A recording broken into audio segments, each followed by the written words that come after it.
Hello, beautiful human. Thanks for clicking on our conversation with Justin Bieber. We're going to talk all about Justice, his brand new album, and life and everything that's going on. There's a lot to discuss. I'm really excited to be in his presence and very grateful that he's given us his time and energy today. Please leave your honest feedback in the comment section below. Like the video, and I'm really begging you to subscribe because without that subscription, we can't keep doing what we do. Okay, Justin Bieber here hanging out with you. Let's do this. Zach Show. Hi, Justin Bieber. Team. What's going on? It's going to be a good day. It's going to be a good little chat. I feel it. An amazing release weekend for you. I gotta say congratulations on an incredible album and Thanks, man. A body of work that feels different yet so you in Thank you. the best way. So let's dive in because I have so many questions and I look forward to sharing the entire album on the radio with everybody who hangs out with us. We're going to play the whole thing. It's exciting. Thank you. Yeah. Before embarking on this era, do you set goals for yourself and for the process? Yes. I could go through my list that I made, but I'm sure that'd be too hard to find. But it's just like to inspire, to uplift, to, provide joy in this time that people are really, confused and things are really uncertain and kind of all over the place. And so I think this was just kind of like to talk about what I'm going through, and hopefully that can resonate and just kind of tell my story. Is there a story being told top to bottom if you listen to this album? I hope so. It's all true to me. So, I hope that it all sounds cohesive but I think that's up to kind of the listener to decide. You have a corkboard in your studio where you arrange all of the song titles. How many songs did you have for this project that you had to narrow down to? I think, what are we at? Like maybe 18 or something now? 16? It was like, I think it was like probably like 25 or 30. Wow. Yeah. What is that process like for you? Like, are you just listening to a bunch of music, trying to figure out how they all work together? What is it? Yeah, so, I bounce ideas and songs off of people, and I get their reactions, and I ask people who I really love and trust. The big thing that was kind of hard, and I'm going to be completely honest, I don't know if Hailey wants me to share this, but, like, at the very end, like, I'm putting in my album, and she's like, I don't know if I love it top to bottom. I'm like, what? I'm like, what? And she's like, I don't know. And I think it's just because, for me as an artist and when you're living with something for a long period of time, things can become old to you when it's so new to fresh ears. And she's been listening to it every day because I'm like, it's part of like my job. And so she hears these same songs constantly. And at the end, she's just like, I just want to protect you and I love you. I want people to love it. Are you sure? And I'm like, well, now I'm not, because the person I want to love it the most is telling me that you don't know if it's good top to bottom. But I was able to know that, like, be strong in my decision and be like, you know what? I think she's just having some like, just kind of, I guess, cold feet. I don't know the best way to determine it, but I think you summarized it right? Like, you've listened to your own music before hundreds of times in preparation to release, so it does weigh on you. It becomes like, what becomes old to you by listen number 100 and something? Definitely. Like, I've already been through this process so Yes. many times to know, okay, I know how this feels, and I know that you can feel, insecure at the last second, but like, it is what it is kind of deal. But by the way, top to bottom, it flows beautifully, and it does tell a story. It tells your story, but it also weaves in what we all are going through. So let's start at the top. Too Much. Is it cool that Martin Luther King has a writing credit on one of your records? Like, that's pretty awesome. Cool. That is cool. It is cool. How did he find his way onto the song? Well, I think for me, in naming this album Justice, I wanted to continue what that conversation is and continue to talk about the injustices that we face as a country, as a globe, And I thought this is one of the most revolutionary voices in human history who I respect tremendously. And if I could amplify his voice, then that's just something I kind of wanted to do. And obviously to get the sign off from Bernice King, I mean, really an incredible move, and really brings awareness ultimately. And that's, I mean, it's worth a ton. A lot of this young youth, the young generation would, unless, especially, I mean, in Canada, we didn't even really, I didn't learn anything about Black history in school. And so, for the young generation who is following me, maybe that isn't educated in, Black history, can be, can hear Martin Luther King's voice in a place maybe they would have never come across it. It's very special, and it really hits people and puts it on radars that, like you said, yeah, they may not know otherwise.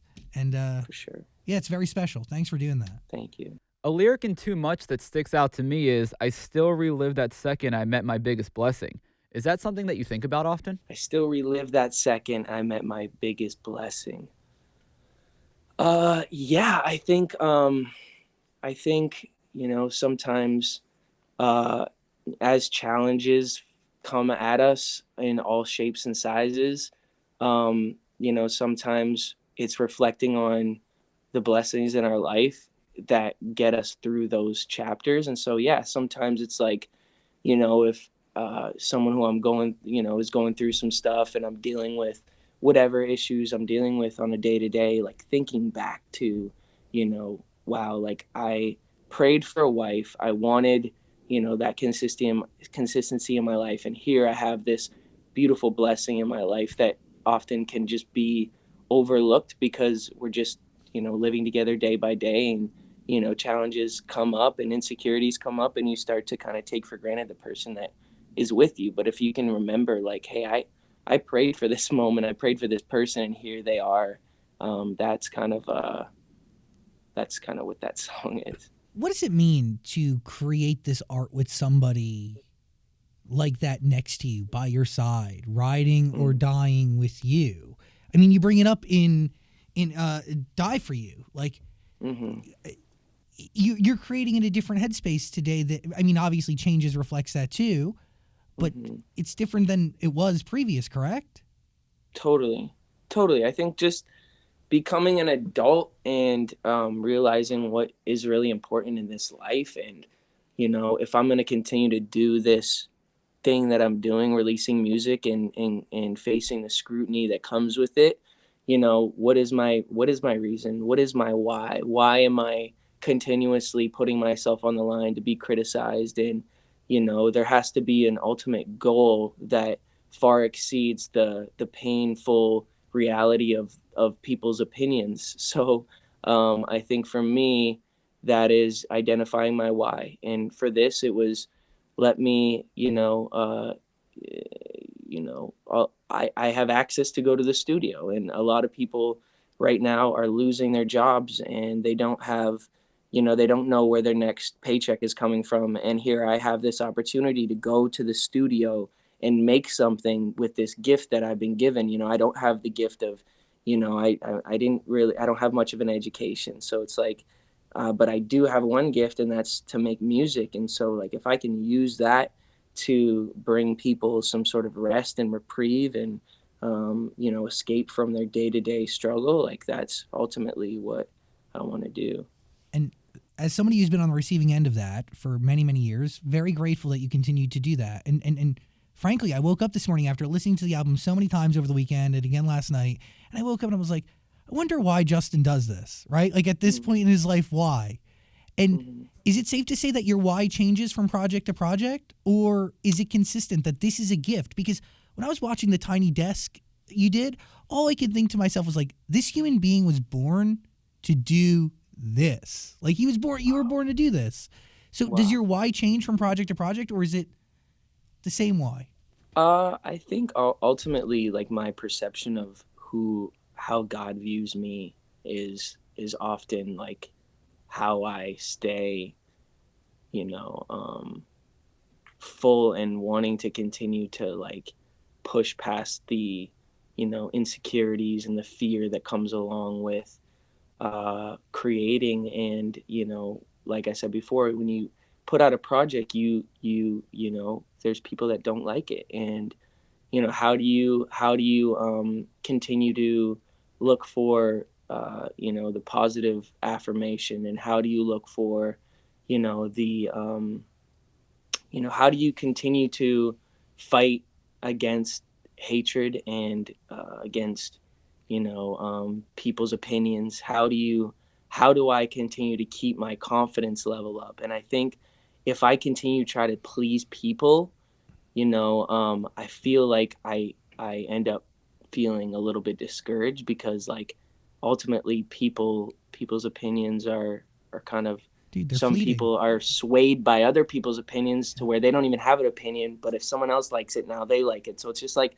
people are so fickle. But like I think as I become closer to, you know, just seeking after who God is, it's really allowed me to feel more confident knowing that, like, you know, I've been posting a lot of things on my Instagram and stuff of like God is obsessed with us. And I think like, you know, sorry to keep talking so No, much, but you're giving me some time and space. So I no, I appreciate just it. think like as we you know, identify like, all right, who am I, why am I valuable? Well, because God says I'm valuable. And you know, if God says it, that kind of settles it. You know, whether someone else doesn't think so or whatever it is, God says I'm valuable. The creator of the heavens and the stars and the moons and the sky and the oceans and the birds and the trees, he says that I'm valuable. He says that I'm worth, you know, fighting for and dying for. And so that remembrance of that daily reminds me, okay, whatever this person says or thinks, I can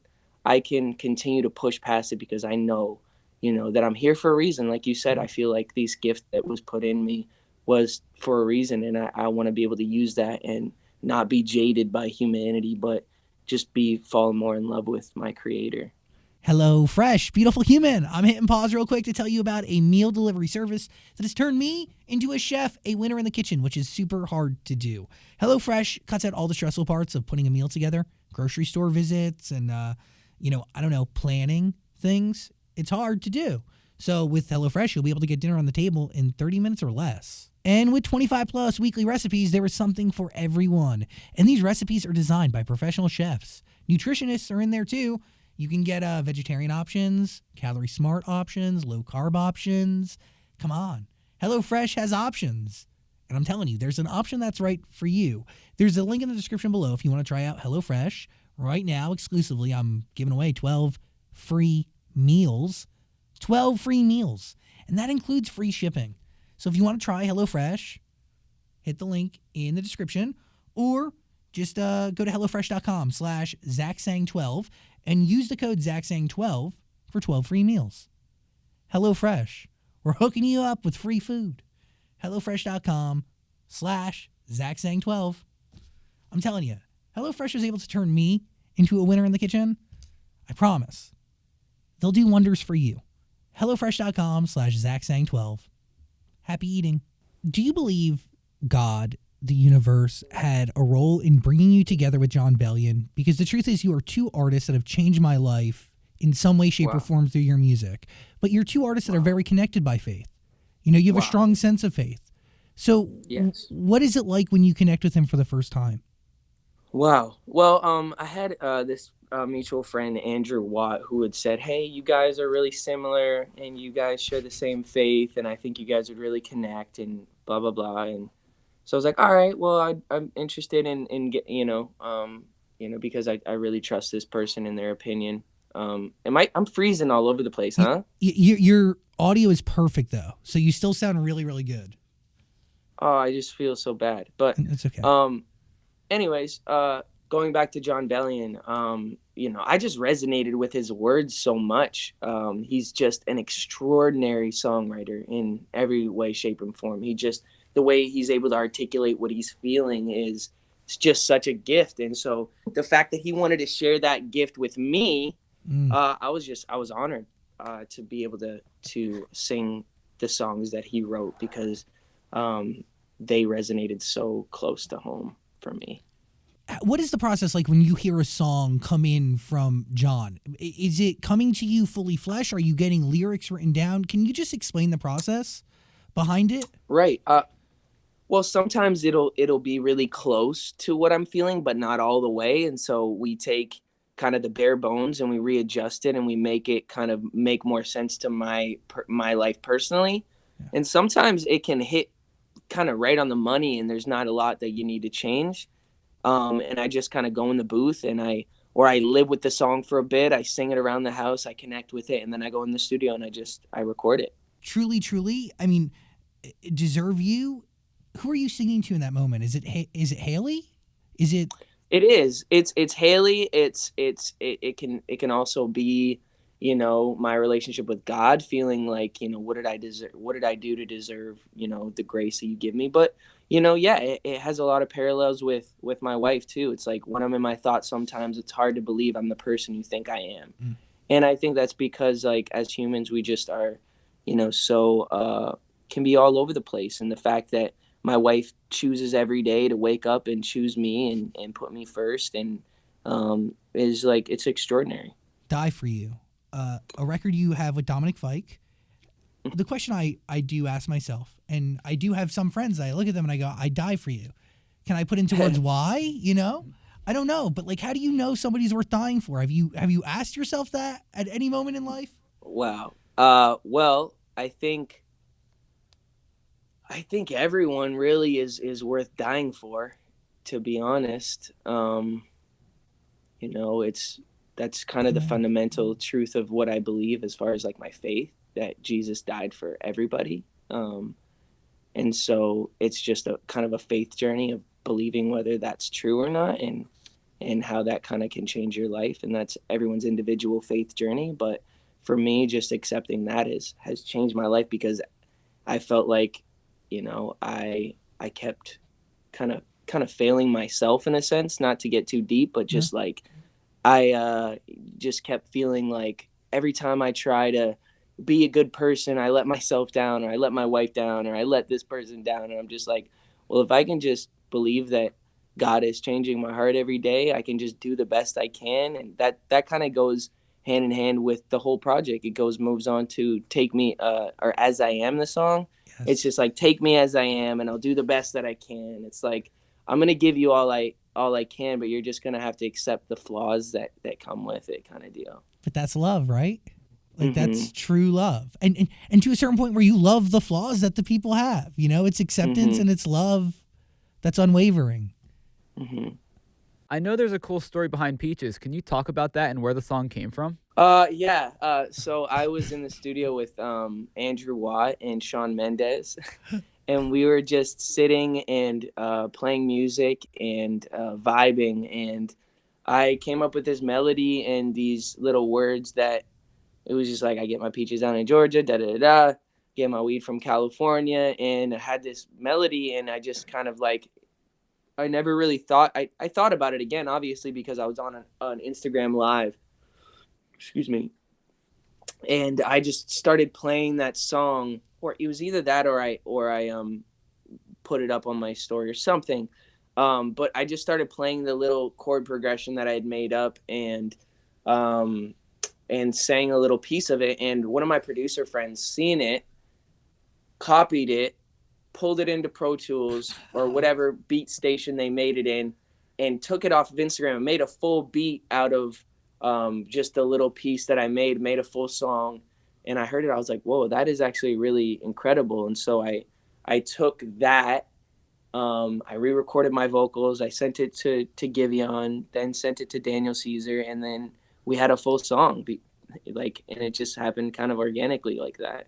And the record is a timeless one. I mean, in the music video, the aesthetic, you in that peach suit, so simple, yet, woo, really flawless. Thank you so much.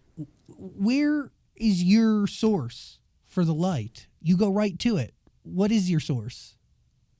The source. So that's what you're talking about? Like, Yeah. I get my light right from the source. I mean, you get your I weed just from get California and peaches from... I get my light from God himself, I just, that's what I believe. Yeah, great record. Have you put this album in like, do you care to put it in a genre or define it in that way? It doesn't, no, that's not like my biggest I just, I make music because I like it, and I've kind of found that pop music is just kind of popular music, right? That's kind of what it means. So it's just, I don't know. I just make music that I like, and then it just translates and then becomes pop music, which is totally fine with me. And pop music is a collection of genres, in my opinion, right? It's a collection of what is popular, and Right. pop should have sounds and it should have variety. And the truth Right. is, every record is different, but you still know it's a Justin Bieber record. So, Yeah. what else can you ask for? Thank you. Unstable. Can we talk about that? Kid Laroi. Is that song finished before you go to him, or do you create with him right from the start? How does that come to be? So it started out, and the words were almost there, but just weren't all the way there. So we went back in, and I changed some words, and then I had come across this really young, talented kid named Kid Laroi, which is crazy that he's like 10 years younger than me, which is like insane to think about. Yeah, Because I it's feel like I'm still like a kid sometimes. I don't know, but like I don't look at him and feel like, man, you're 10 years younger than me. But that's besides the point. The main point of the story is that I came across his music. I really liked it. It really moved me. His voice and the urgency in his voice, the pain in his voice. It really moved my emotions. And so I was like, man, I would love to get him on a song. I connected with him. I sent him the song. I asked him if he liked it. He went in pretty much either that night or the next day and cut his verse. He wrote his verse himself, or with whoever team that he had involved with that process. But he had it back to me maybe the next day, and I just fell in love with it even more, and it made the song that much better. wow. I mean, he's an incredible artist, and weird to feel old, right? Because you've always been the youngest and the The Wonder young Kid. guy, yeah, Yeah, I get it. I get it. But it puts a lot of stuff in perspective, right? Um, definitely. Justin, what else do you want to accomplish? Because you have the awards, you've broken the records, you're married. So, like, what do you still want to do? I feel like I always talk about this with the team. It's like we're in the people business with making music. Like, and I think a lot of artists they have their own whatever their reason or their meaning is behind their stuff. But for me, I want to just be in the people business, and I want to keep connecting with culture. And as long as people want to hear from me, then I want to continue to give them records and content and whatever that looks like. And so like I want to keep evolving with the times, and I want to keep being connected to what people are into, um, and I just want to continue to grow as an artist and give people what they want, but also make sure that it is connected and makes sense to what I'm going through and that kind of whole thing. and dude, art at its finest. Please listen to this album, Justice. I mean, Skrillex is on 2 records, a longtime collaborator of yours, Jon Bellion. Yeah, it is a phenomenal body of work. There's a link in the description Thank below. you. You must listen to it, please. Um, Wow. Final thought: what have you learned from the creation of this album that you feel like you're going to carry with you moving forward? What have I learned? Well, I have learned that um, the process. I think like this is the first time I've really enjoyed the process of making an album, and I think that stems from just setting proper boundaries and stuff. Like just making sure that I prioritize certain things. Like, um, I have this thing. I don't know if this messes up my. Can you still hear me? Yeah, I can. Okay, great. So on my back screen, I have this thing that says intake, imbalance, indecision, integrity, intention, imagination, and isolation. I hope you guys got all that. It's a lot. It's a lot of words, but I'll say it again: intake, imbalance, indecision, integrity, intention, imagination, and isolation. So intake first. What are the things that I'm taking in, that I'm digesting, as far as physical, but also what I'm looking at, Yeah. my balance in my life, and my balance as a human. Do I have too much of one thing and not enough of other things? Am I being indecisive about things, or am I just making a am I just making decisions that are intentional? The next word is integrity. Is my integrity lining up with what I'm doing? The next word is intention. What is my intention going into this process? The imagination point of it. How am I envisioning that this is going to go? Am I envisioning the best, or am I envisioning the worst? And then the next was isolation. Am I too alone? Am I bringing people along in the journey that are helping me, or am I getting in my head too much because I'm spending too much time alone? So checking off all of those boxes have helped me as an individual, and making sure that I those things just help me with my anxiety. To be honest, they help me not overthink and to just be more present. And that's about that's a daily thing, right? Like as you navigate, that's reminders you need every day, because it's not about ingesting that and being a one and done situation. Those are words to live by, but like not just for today, but like 20 years from now. And it allows for balance and consistency and health. Important. Justin Bieber, I can't hear you now, but I really appreciate you beyond belief, dude. I could speak to you for hours, truly. Peace and love. I can't hear you, but thank you. Love, man. Later. Congratulations. Have a great one. Hey, beautiful human, thanks for watching our full interview, but I get it. Like, a full interview is a lot. So we got a clips channel. We don't expect you to watch the full thing anymore, so we just gave you the highlights. Please subscribe and notifications and all that stuff. Okay, cool. I love you.